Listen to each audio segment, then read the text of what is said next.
the management of urea cycle disorder, specific metabolic disease, and transplantation.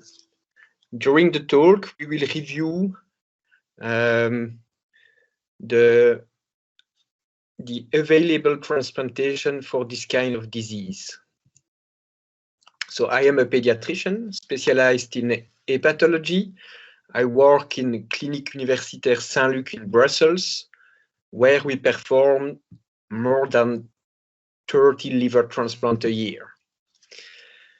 Thanks to the work of Professor Sokal, who is a cell transplantation pioneer, we have also an expertise in liver cell transplantation. So today, I will start with liver cell transplantation, hepatocyte and stem cell transplantation, and then I will discuss the more classical one, liver transplantation. So in our center in Brussels, the first liver transplantation was performed by Jean-Bernard Hott in 1984. Then we developed a specific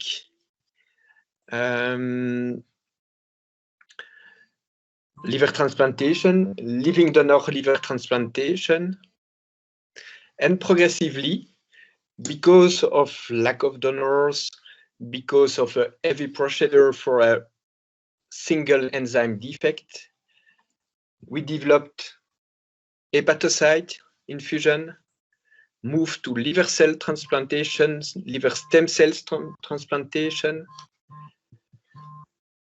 and I will show you the results we obtain and what is the future of the field. Of course, liver transplantation is the treatment of choice for patients with end-stage liver disease, but this remains an heavy transplantation, a heavy procedure with morbidities, biliary complication, portal or arterial thrombosis, and relatively low mortality. What we know about inborn errors of metabolism is that the current therapies are mostly supportive, and that liver transplantation will be in most of cases curative, but remains an heavy procedure. So we studied two types of cell transplantation, hepatocyte and mesenchymal stem cells, and the aim of this presentation is also to discuss these options. Liver transplantation is a surgery. Cell transplantation isn't it? It's infusion, and you can imagine you can infuse the cells intravenously, periphecally, or in the portal vein, but you can also imagine you inject it directly in the liver. Hepatocytes are obtained from human tissues, and it's considered as a transplant procedure. But it has to be GMP to be applied to human. Liver stem cell transplantation is not considered as a transplant, but as a medicinal product, an advanced therapy medicinal product. And the regulations are not exactly the same. Here I show you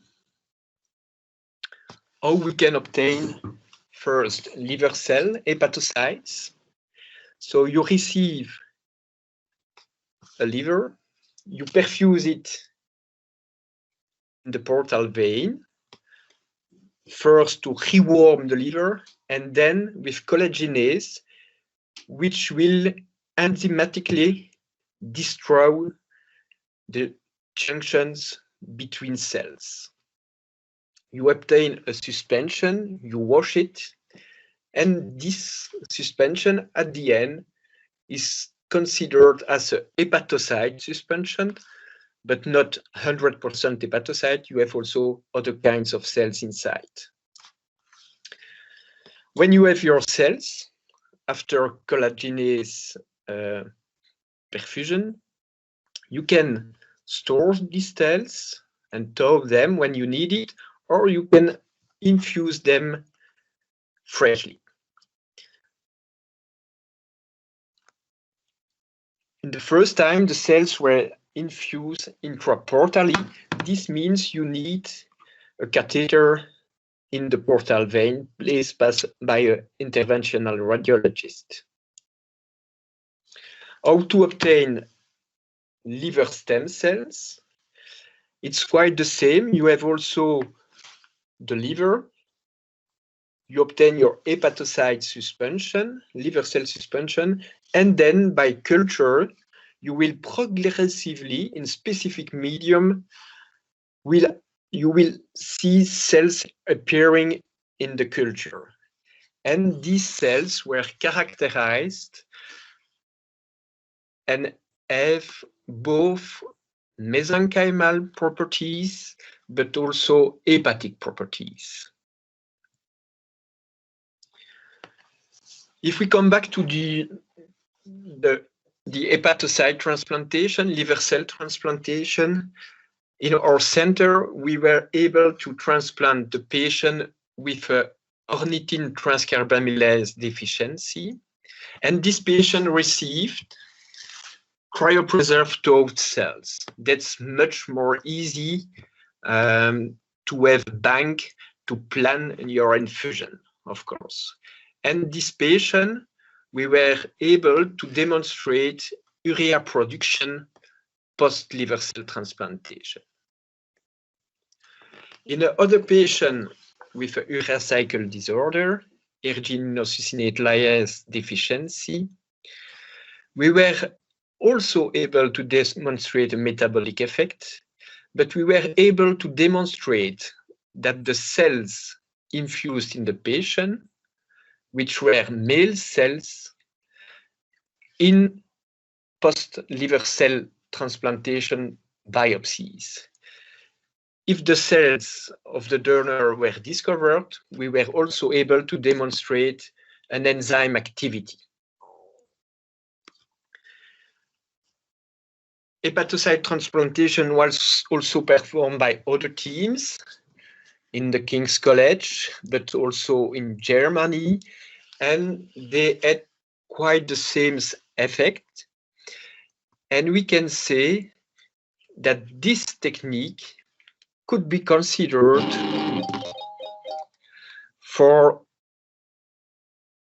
as a bridge to transplantation.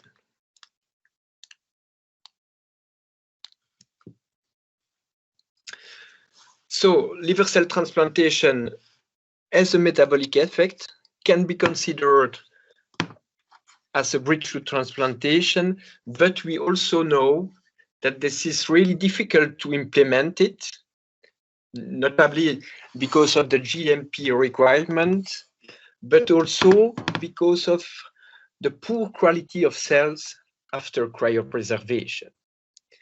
That's why we moved to the liver stem cell transplantation. And these liver stem cells have both hepatocyte and stem cell properties, and have also an immunomodulatory and antifibrotic effect. As shown on this slide, these cells, if we want to infuse them to urea cycle disorder patient, must have this capacity to produce urea and detoxify ammonium. We were able to demonstrate that the cells express the gene needed for urea cycle. They express also the protein, and they were able to produce urea when we stimulate these cells with ammonium or with drugs.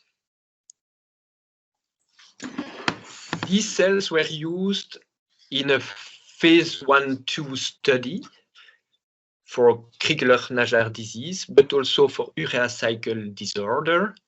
It was a safety study. And in this study, the patients received increasing dose of cells. So that's why we have several arms. The main objective was to evaluate safety, but efficacy was also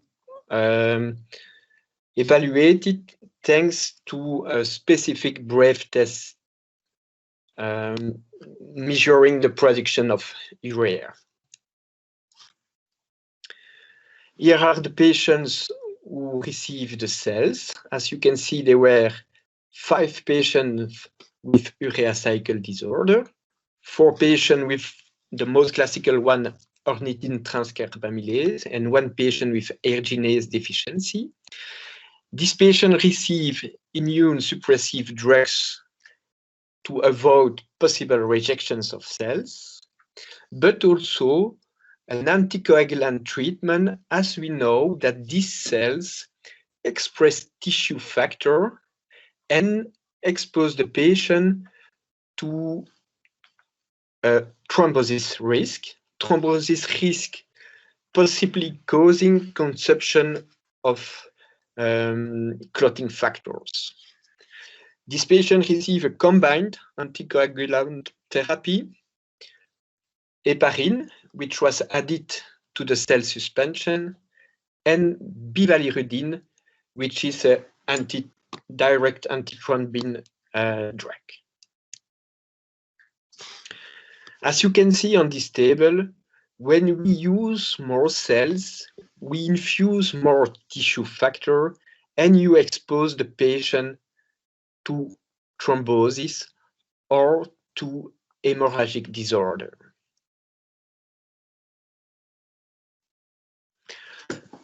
All these patients had a decrease in platelet count and an increase in D-dimers.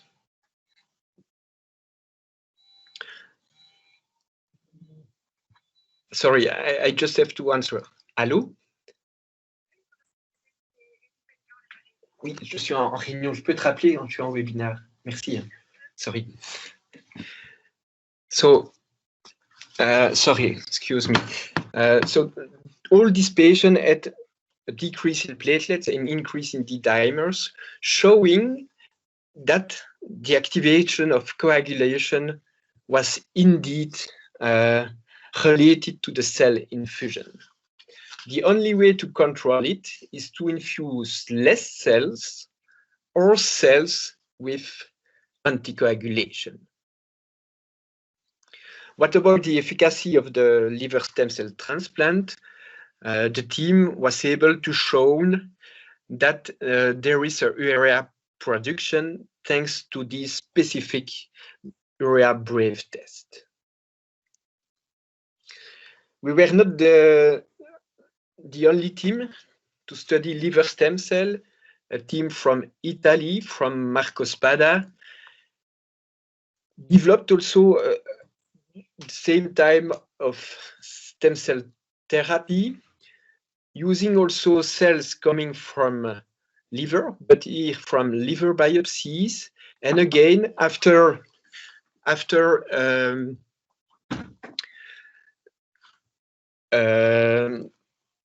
several culture steps, they were able to produce liver stem cells, and these liver stem cells can be proposed to cure urea cycle disorder. And they decide to do it by intrahepatic injection. These cells, again, have both liver properties and mesenchymal properties, and they also show that they are able to produce urea. Of course, before going to clinical trials, you must prove that your cells are good candidates to cure the disease. They inject a patient, again with urea cycle disorder, arginine succinate lyase deficiency. These cells were injected into the liver, not into a vessel, and they were able to demonstrate that after cell infusion, the patient, without any decompensation, without any hyperammonemia episode, to increase the protein intake of the patient. This patient was at the end liver transplanted. So it's quite the same of the hepatocyte transplantation. Liver stem cell was used to avoid hyperammoniema episodes and risk of psychomotor impairment while waiting a liver transplant. So we can conclude for this liver stem cell transplantation that if you want to propose it, it's really difficult because we are facing rare disease, and so it's not very attractive for a possible commercialization of the cell product. So the market is really restricted. And if you want to do it as an academic center, this is really heavy, and this costs a lot for university center. At the end, this type of cell transplantation is in competition with gene therapy. So I will end the talk with the most efficient strategy, liver transplant strategy, the order, but also the most efficient. Urea cycle disorder can be considered as a metabolic disease with the metabolic defect mainly expressed in the liver, and the liver has a normal parenchyma, no cirrhosis. Metabolic disease is part of the indication of liver transplantation in children. The classical one remains biliary atresia. But as you can see, this is a big part of liver transplantation. We know that the patient with metabolic disease have the same survival post-liver transplant and the same rate of complications. If you look at the most recent literature, you will find this study on liver and kidney transplantation for amino and organic acid-related inborn errors of metabolism. It's from another ERN, METAP-ERN, and they have patients with urea cycle disorder, but it's more like a questionnaire. So it's not a study on psychomotor development of patients with urea cycle disorder with or without liver transplantation. If you want to have this kind of study, you have to move to the work of Japanese groups, where they clearly show that if the urea cycle disorder has a neonatal onset, you have to go to the liver transplantation as soon as possible. In the first study they performed, they also show that the maximum ammonia concentration they have when neonatal presentation, that if it is higher than 300 micromolar, you had bad outcome. But the second one, with more patients, they clearly show that the neonatal onset is enough to say you have to go to the transplant. But you know that, of course, if you want to to find a liver for a metabolic disease, you will not be held by the PELT score. So you have absolutely to give a priority to the patient with metabolic liver disease if you want to do it with a post-mortem liver. But you can also move to living donor liver transplantation, living-related liver transplantation. In our center,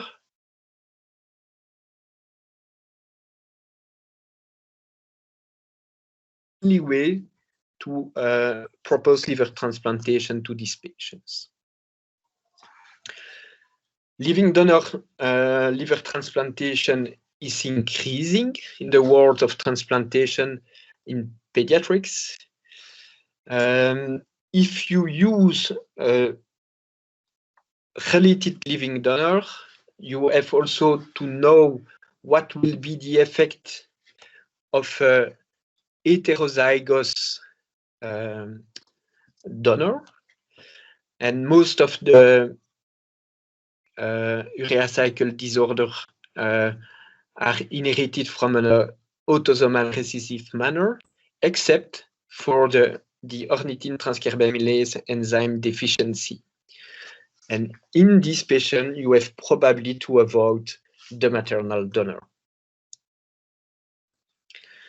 So if I can conclude, liver transplantation is certainly a safe procedure in experimented pediatric liver transplantation centers. You have to go to the liver transplantation as soon as possible, possibly stabilizing the patient with hepatocyte or liver stem cell transplantation. I think there is a place for a collaborative study between ERN, MetaBRN, and transplant child. I thank you for your attention. Hi. Hi. Hi. How are you, Xavier? It's Esteban Frauca from Madrid. And you are happy in Madrid? Yes. Also, yes. First of all, congratulations for your huge experience in this field, so exciting and so specific field.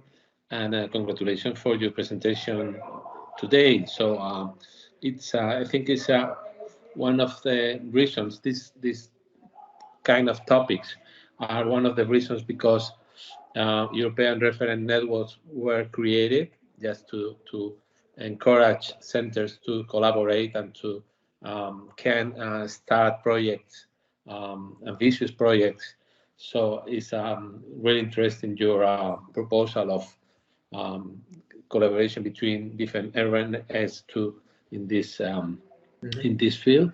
And just as a question, which is your personal view as this therapy has a role in the future in treating these problems?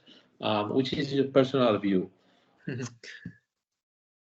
I cannot say what I will say. I think that up to now, the classical liver transplantation is the option. Clearly. Liver stem cell is too heavy, and it's really difficult to bring enough enzyme activity with the cells you infused, because these cells express really a lot of tissue factor and you are exposed to a thrombogenesis risk. I think that the future, if we want to avoid liver transplantation, it's possibly gene therapy, but also maybe mRNA therapy as the new kind of COVID vaccines. I know that they are working on it for organic aciduria, but also urea cycle disorder. And it could be a really elegant way of treatment. You infuse your mRNA, and by yourself, you produce the missing enzyme. Possibly the future. Okay. Thank you again. Congratulations for your work and for your presentation. And well, I encourage you and your team to try to collaborate with other centers. Of course, because these are rare disease, and we are stronger when we are more. Thank you. Thank you, Esteban. Thank you. See you.